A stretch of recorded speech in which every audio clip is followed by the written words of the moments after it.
Aksi nyata modul 1.4 budaya positif oleh Anwar SPD SD, calon guru penggerak angkatan 9 Kabupaten Pulau Limandar, Sulawesi Barat. Diseminasi budaya positif.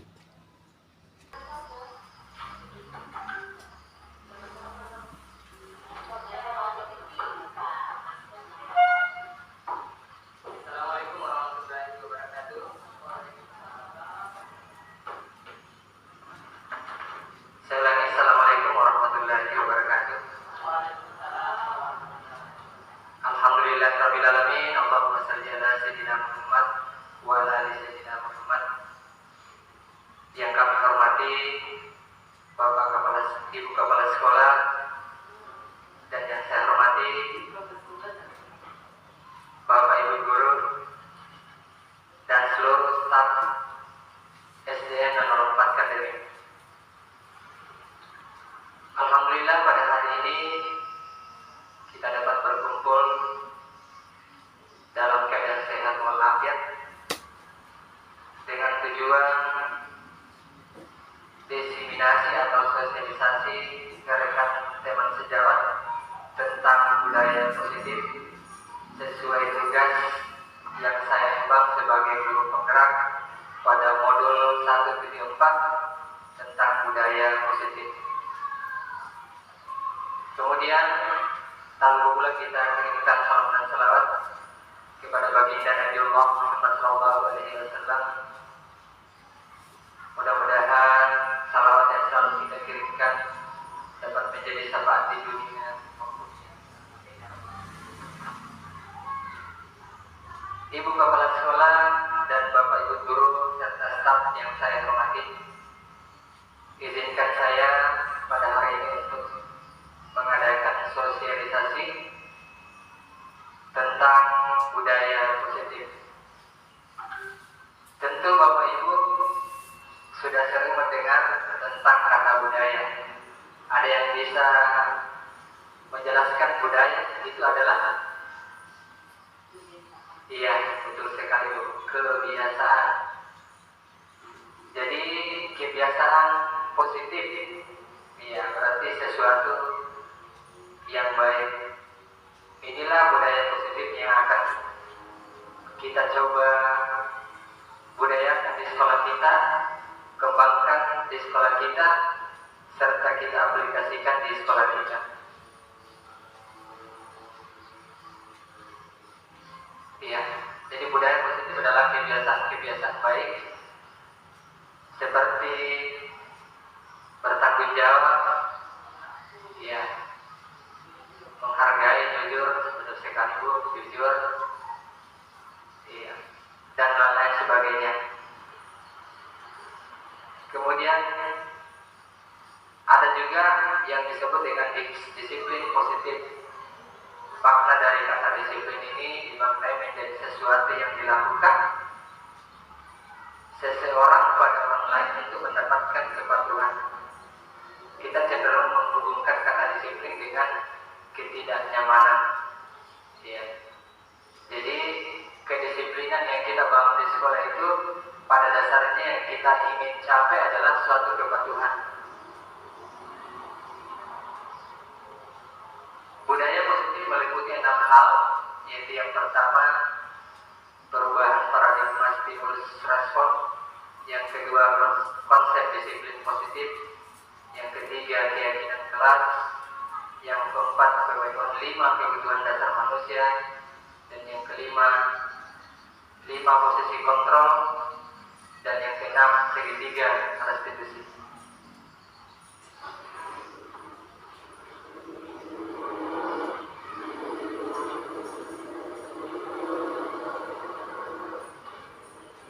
Yang akan saya bahas di sini adalah 5 posisi kontrol yang diterapkan seorang guru. Jadi berdasarkan teori kontrol Dr. William Glaser berkesimpulan ada 5 kontrol yang diterapkan seorang guru atau orang tua ataupun atasan dalam melakukan kontrol.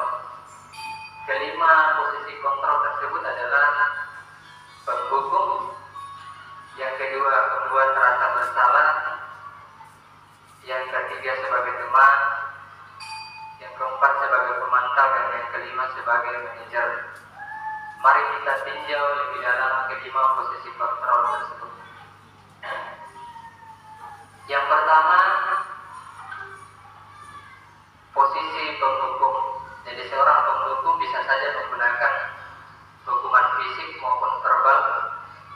Orang-orang yang menjalankan posisi penghukum senantiasa mengatakan bahwa sekolah memerlukan sistem atau alat yang dapat lebih menekan murid-murid lebih dalam lagi. Guru-guru yang menerapkan posisi penghukum akan berkata, patuhi aturan saya, atau awas, kamu selalu saja salah, selalu yang terakhir selesai. Guru seperti ini senantiasa percaya hanya ada satu cara agar pembelajaran bisa berhasil, yaitu cara diri. Jadi posisi penghukum ini selalu menggunakan kata-kata tersebut, patuhi aturan saya. Jadi paradigma inilah yang akan kita coba mengubah menjadi sesuatu yang menjadi baik. Jadi penghukum itu biasanya ada suara tinggi, bahasa tubuh mata melotot, dan jari menunjuk menghati. Ya, itu biasanya kalau posisi penghukum yang digunakan oleh seseorang. Dan kemungkinan hasil yang didapatkan, kemungkinan murid marah dan mendendam atau bersifat agresif.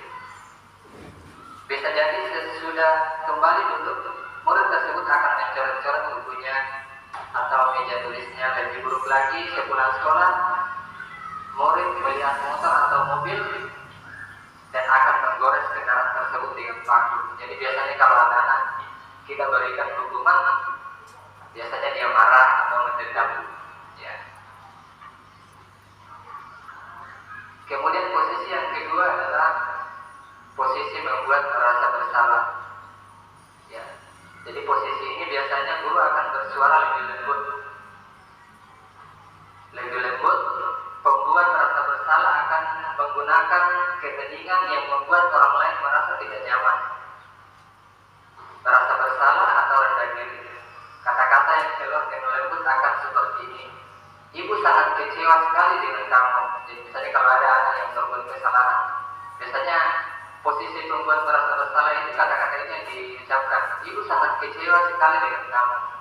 Berapa kali Bapak harus memberitahu kamu ya. Gimana coba kalau orang tua kamu tahu kamu berbuat begini.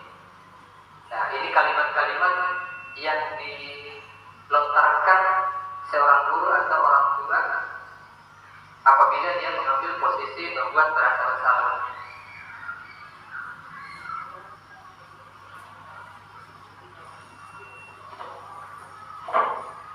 Nah, di mana posisi ini murid akan memiliki penilaian diri yang buruk tentang diri mereka. Murid merasa tidak berharga dan jelas mengecewakan orang-orang yang disayanginya. Jadi kalau murid berbuat kesalahan, kita ucapkan kata-kata seperti ini dengan posisi membuat merasa bersalah, maka murid akan memiliki penilaian diri yang buruk tentang diri mereka. Iya. Murid merasa tidak berharga dan telah mengecewakan orang yang disayanginya.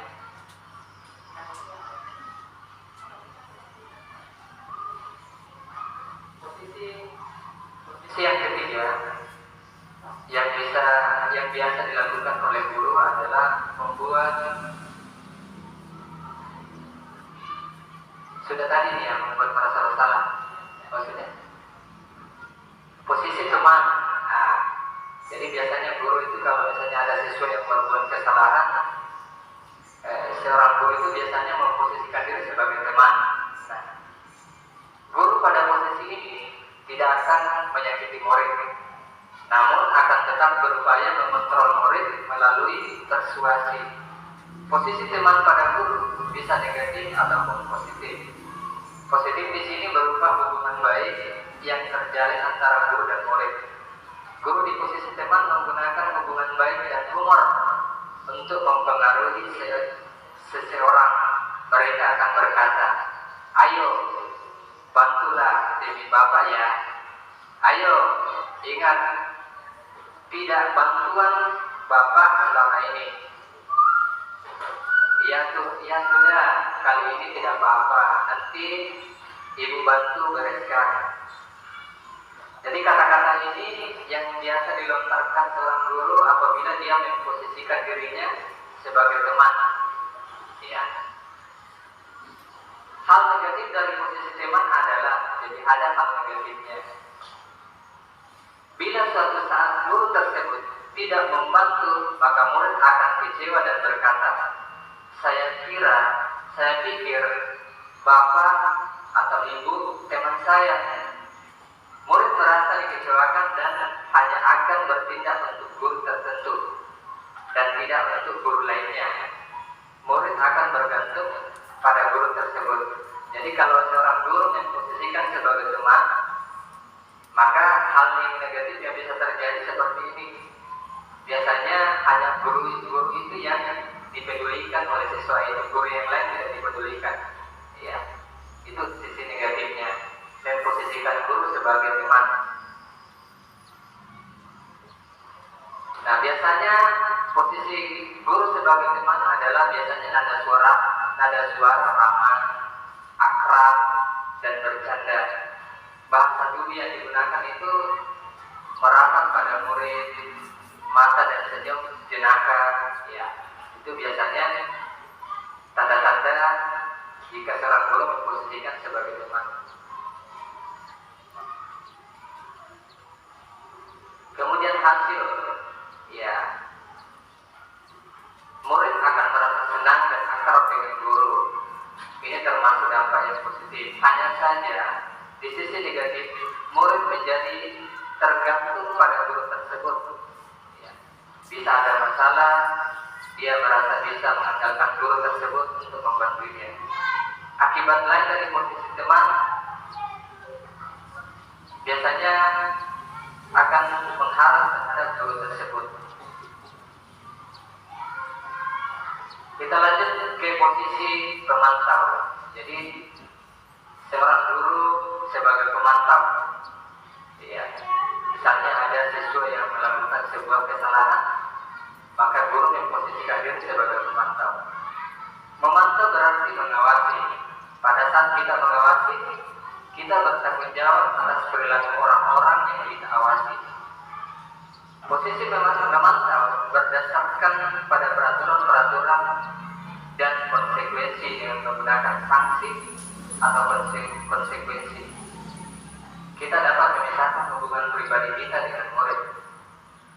Pertanyaan yang diajukan seorang pemantau. Jadi biasanya kalau guru memposisikan diri sebagai pemantau, kata-kata yang biasa dia lontarkan adalah peraturannya apa?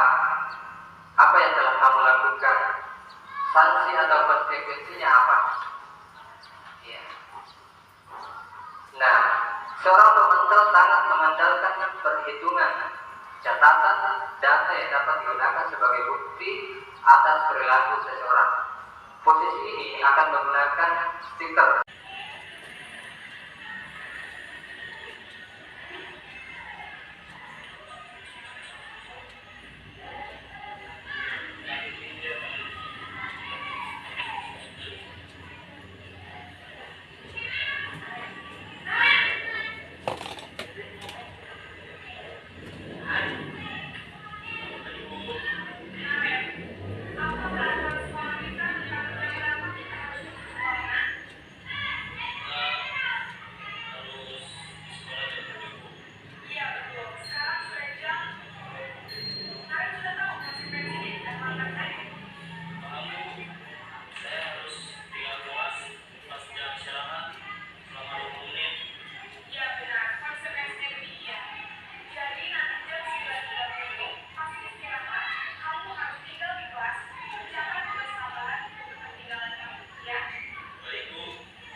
positif dapat dilakukan, di mana yang pertama, sesi yang pertama ini menstabilkan identitas.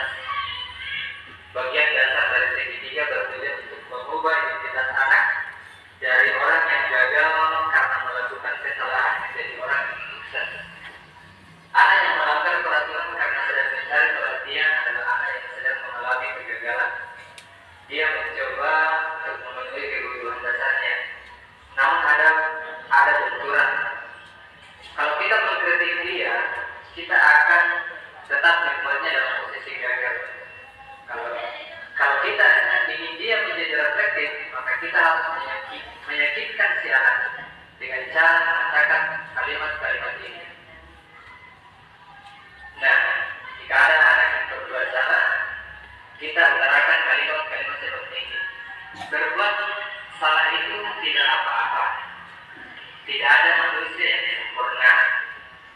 Saya juga pernah melakukan kesalahan seperti itu. Kita menyelesaikan ini. Bapak Ibu tidak tertarik mencari siapa yang salah. Ya, jadi dalam identitas ini kita tidak mencari siapa yang salah, tapi kita mencari solusi dari permasalahan ini. Nah, kamu berhak merasa begitu. Apakah kamu sedang menjadi teman yang baik buat dirimu sendiri? Nah, jadi dalam menyelesaikan suatu masalah, yang pertama dilakukan adalah menstabilkan identitas dengan meletakkan kata-kata seperti ini tadi, ya. Akan sangat sulit, bahkan hampir tidak mungkin buat anak untuk tetap membangkang. Para guru yang bertugas mengawasi anak-anak saat mereka bermain di halaman sekolah menyatakan bahwa bila mereka mengatakan kalimat tersebut yang mungkin hanya butuh 30 detik, bisa mengubah situasi yang sulit menjadi kooperatif. Ketika seorang merasa sedih dan emosional, mereka tidak bisa mengakses bagian otak yang berfungsi untuk berpikir rasional. Saat itulah ketika kita harus menstabilkan identitas anak sebelum menjadi hal-hal lain yang bisa memperburuk keadaan. Kita sebaiknya membantu anak untuk tenang dan kembali ke suasana hati, di mana posisi belajar dan menyelesaikan masalah bisa dilakukan. Jadi yang pertama tadi, jika kita mendapatkan suatu anak yang memiliki suatu masalah adalah menstabilkan identitas. Ya, menstabilkan identitas.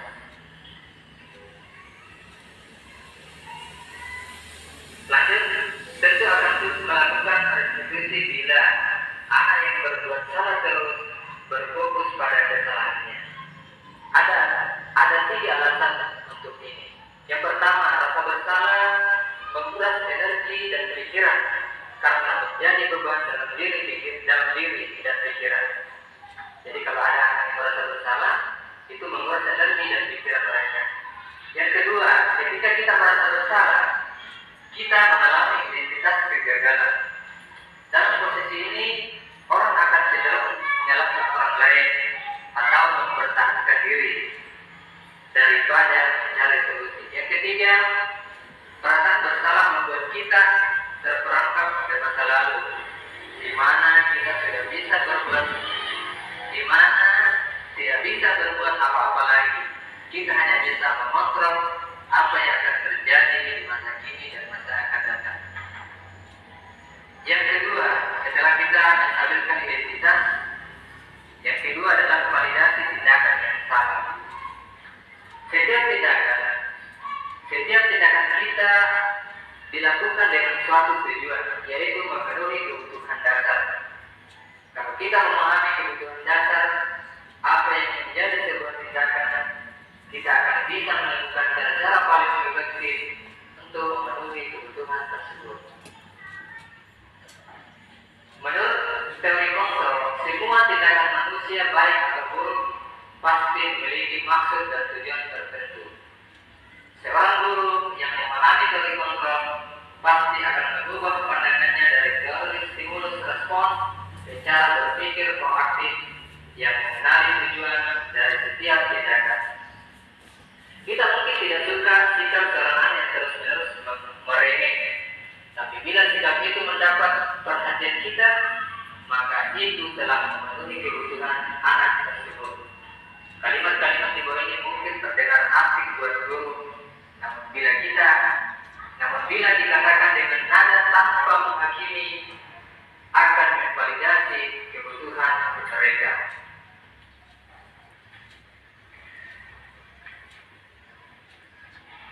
Nah, biasanya kalimat-kalimat itu kita ucapkan seperti ini. Padahal kamu bisa melakukan yang lebih buruk daripada ini. Jadi biasanya kalau kita mendapatkan celana yang berbeda, kita validasi tindakannya dengan mengatakan, padahal kamu bisa melakukan yang lebih buruk dari ini. Kamu pasti punya alasan mengapa melakukan hal itu. Kamu patut bangga pada diri sendiri karena kamu telah melindungi sesuatu yang penting buatmu. Kamu boleh mempertahankan sikap itu, tapi kamu harus menambahkan sikap yang baru.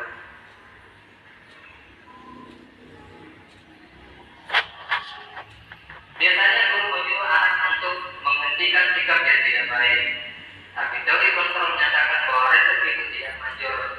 Mungkin tindakan guru dengan memvalidasi sikap yang tidak baik seperti bertentangan dengan aturan yang ada. Namun sebetulnya tujuannya untuk menunjukkan bahwa guru memahami alasan yang baik, alasan dibalik tindakan murid. Restitusi tidak menyerahkan guru bicara kepada murid bahwa melanggar aturan adalah sikap yang baik, tapi dalam restitusi guru harus memahami alasannya dan paham bahwa setiap orang pasti akan melakukan yang terbaik di waktu tertentu. Sebuah pelanggaran aturan seringkali memenuhi kebutuhan anak akan kekuasaan atau power, walaupun seringkali bertabrakan dengan kebutuhan yang lain, yaitu kebutuhan akan kasih sayang dan rasa diterima. Kalau kita tolak anak yang sedang berbuat salah, dia akan tetap menjadi bagian dari masalah. Namun bila kita memahami alasannya melakukan sesuatu, maka dia akan merasa dipahami. Para guru yang telah menerapkan strategi ini mengatakan bahwa anak-anak yang tadinya tidak terjangkau menjadi lebih terbuka pada mereka. Strategi ini menguntungkan bagi murid dan guru karena guru akan berada dalam posisi siswa dan karena itu akan memiliki perspektif yang berbeda. Sisi yang ketiga setelah validasi tindakan adalah menanyakan keyakinan. Teori kontrol menyatakan bahwa kita pada dasarnya termotivasi secara internal ketika sukses telah tercapai. Langkah satu dan tingkah laku yang salah telah divalidasi, yaitu langkah dua, maka anak akan siap untuk dihubungkan dengan nilai-nilai yang dia percayai dan berpikir menjadi orang yang dia inginkan. Pertanyaan-pertanyaan di bawah ini menghubungkan keyakinan anak dengan keyakinan kelas atau keluarga. Nah, biasanya yang kita lontarkan itu kepada anak untuk menanyakan keyakinan yang dia tahu, yang dia pahami. Apa yang kita percaya sebagai kelas atau keluarga? Apa nilai-nilai umum yang kita telah sepakati? Apa bayangan kita tentang kelas yang ideal? Kamu mau menjadi orang yang seperti apa? Penting untuk menanyakan ke anak kehidupan seperti apa nantinya yang mereka inginkan. Atau kita mengatakan kepada anak, apakah kau ingin menjadi orang yang sukses, bertanggung jawab, atau bisa dipercaya? Jadi kalimat-kalimat inilah yang dilontarkan kepada anak dalam sisi tiga meyakinkan, menanyakan keyakinan. Kebanyakan anak akan mengatakan iya, tapi mereka tidak tahu bagaimana caranya menjadi seperti itu. Guru dapat berdoa jika mereka menjadi orang seperti itu. Ketika anak sudah mendapat gambaran yang jelas tentang orang seperti apa yang mereka inginkan, guru dapat membantu anak-anak tetap fokus pada gambaran tersebut. Nah, jadi dari segitiga dan satu itulah adalah merupakan satu cara untuk menyelesaikan suatu permasalahan. Apabila kita mendapatkan suatu anak yang misalnya memiliki suatu kesalahan, maka kita jangan menghakiminya. Tapi apa yang kita lakukan? Kita memilih posisi kontrol yang kelima tadi dengan melakukan strategi segitiga restitusi. Yang pertama tadi validasi identitas, validasi tindakan, kemudian menanyakan keyakinan.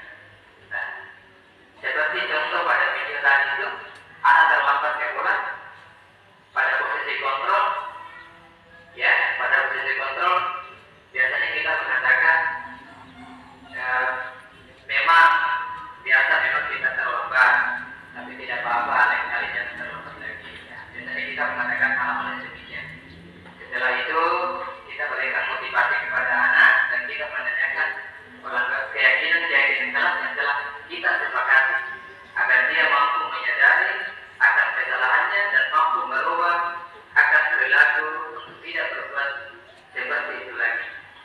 Ya. Bapak Ibu yang saya hormati,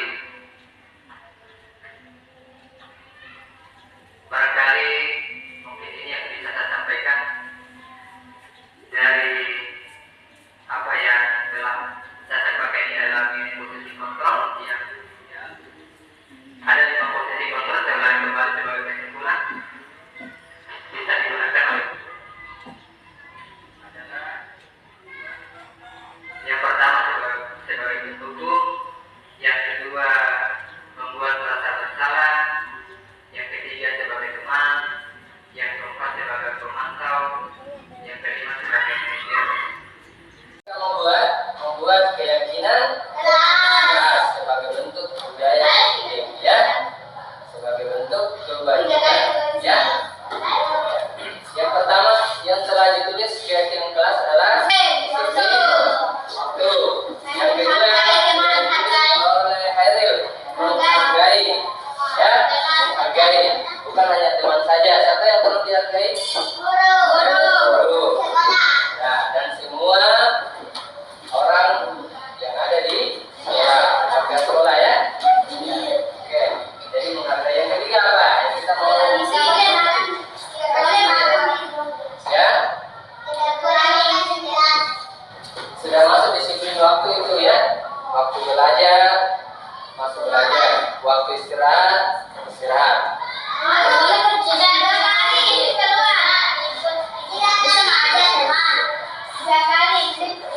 Apa? Tidak ribut di kelas berarti taat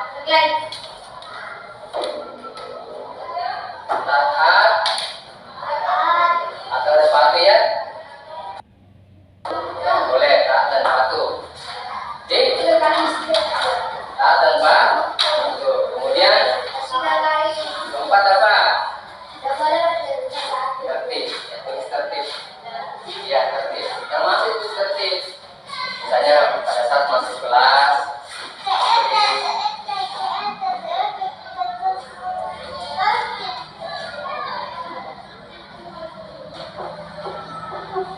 ya.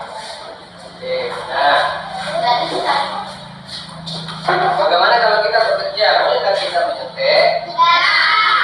Berarti yang harus kita sepakati sebagai keyakinan kelas adalah ya, bertanggung jawab. Bertanggung jawab ya. Tanggung jawab. Yang mana contoh bertanggung jawab? Ya, dia sendiri, mandiri ya. Ya. Terus yang kedua, kalau berbuat salah, minta maaf, mengakui kesalahan ya. Apa lagi ya?